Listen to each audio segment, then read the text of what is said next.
Marvel made some interesting choices back in the days, so let's get into the skeletons in their closet. 10. Steelgrip Starkey. Steelgrip Starkey's run was a little insensitive and very weird. Published in 1986, Mr. Starkey has no powers. He was designed to be powerless, to show that the honest working man was equally as much of a hero as superpowered beings. Except, this honest working man has a magical tool that once touched by one specific person, it turns into whatever machine you happen to need to save the day. The sentiment is kind of, we may have amazing machines, but the person working that machine is just as important. While it is a very neat idea, it doesn't hold up next to the likes of like the X-Men, you know? 9. The Sleeze Brothers. I think about these brothers a lot, and not for good reasons. The Sleeze Brothers kicked off in 1989 and then dropped off shortly after. At only 6 issues, it's left a mark that I can't shake. Designed for adults, it follows a pair of brothers who grew up as orphans but not on the Earth that we know. Their future Earth is kind of like if you combined 80s neon and steampunk, full of everything strange and corrupt. The brothers operate as private investigators. They are getting the right results, but they don't always use the best methods. Between boring writing and bad jokes, the brothers just didn't stand a chance. 8. Skull the Slayer. James Jim Patrick Scully hasn't appeared since like I think 2011 now. His story is equal parts sad and wacky. He was convicted of the accidental ending of his brother. The plane that was transporting the criminal Skull got caught in a space-time warp in the Bermuda Triangle, and they crashed on a planet caught between different points in time. So like, why not? Sure. An alien had left behind a power belt. However, that power belt can't be worn without hurting the wearer. Skull's health soon began to decline and his skin became see-through. Despite his skeleton becoming a glowing green one, he embraced it. He crossed paths and fought with Captain America, Hawkeye, and the X-Men. He's alive, we just haven't seen him in a while, so I guess Marvel either forgot about him or they're just putting their focus elsewhere for a little bit. 7.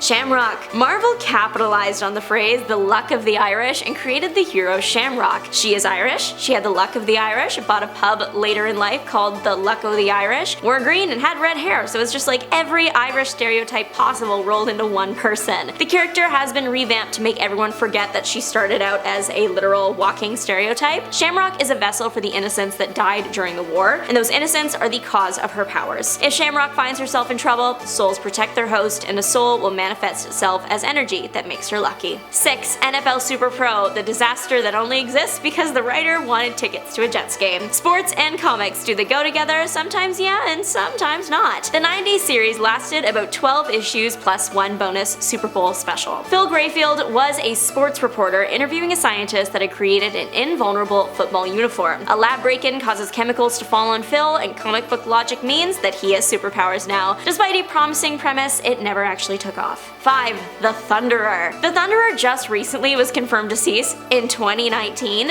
but he actually passed away in like the 50s. He had a microphone in his suit, and that's all. He set that microphone up with a speaker system designed to be so loud it was deafening, like thunder. He also had a lightning gun that can blind his enemies. Even if his hero design is just a speaker, his reason for becoming a hero was very noble. He was frustrated that America wasn't doing enough to fight crime, that he decided that he, a regular old scientist, was going to take matters into his own hands. 4. Genie. I don't know how Genie made it to print. She could only access her powers when she was completely inebriated. She would have to pump herself full of that stuff, and then she was able to create seismic waves. Marvel must have realized that the character wasn't incredible because she showed up and immediately passed away. 3. Marville and Co. Created in 2002, Marville was part of the You Decide campaign, a public contest, or probably a publicity stunt, that put 3 new Marvel comics against each other: Captain Marvel, Ultimate Adventures, and of course Marville. Marville was received so bad. It's a satire about the Marvel and DC comic scene, but the writing is just awful. It's the reason that many people believe You Decided was a publicity stunt. Hero Cal AOL was sent back in time by his parents to save him from the meteor strike 5002, but the world didn't actually get destroyed, so his parents sent the time machine to him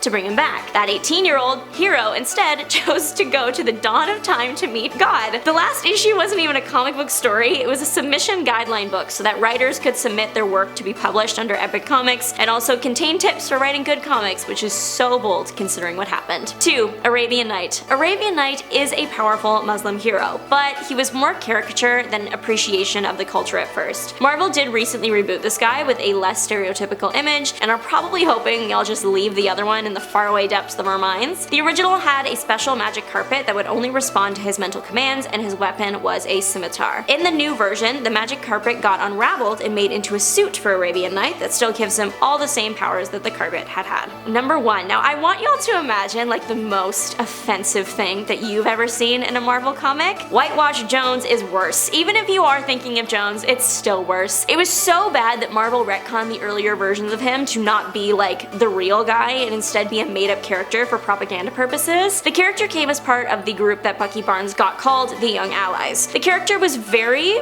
racially insensitive depiction, and it wasn't well put together at all. It's no wonder that Marvel made that major retcon and totally redesigned the character for his real life debut as Washington Wash Jones in 2009, literally, thank God. But what are you thinking of these disasters? Let me know in the comment section down below. Thanks so much for watching. Don't forget to like and subscribe. Bye, nerds!